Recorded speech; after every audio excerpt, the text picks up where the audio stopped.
So dito po is mga domestic horses po. So yan po domestic horses and yung Dorper sheep po, sila po ay rescue po from Long Ashpon po sa Batangas.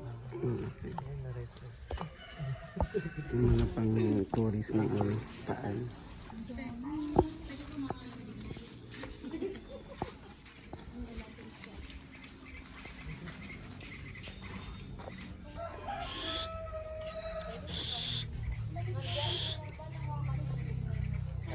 Grabe horse, no?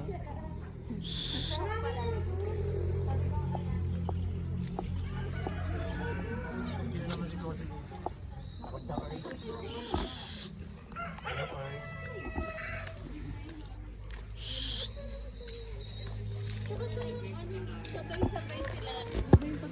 Iba yung ano niya.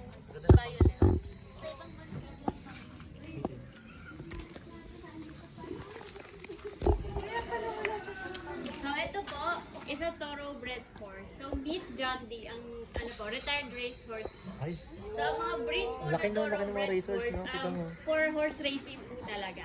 So kung mapapansin niyo po, mas malalaki po ang breed na yan compare po sa domestic horses. So si John D po ay nag-retire siya dahil may injury po siya sa leg. Ngayon po, kapag po retired po ang racehorse, is either ni-euthanize po sila or ginagawa pong tapa. Yes, but dito po sa APA po, we're letting him live longer po.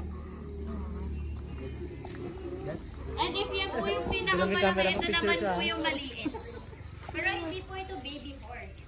Ang breed po na to is miniature horse. miniature horse, no? Ano po, ang breed po sila para po maging mas maliit na version ng domestic horse.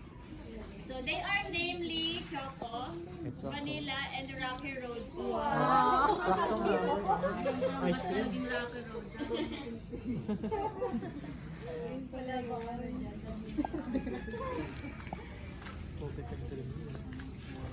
Islam siya like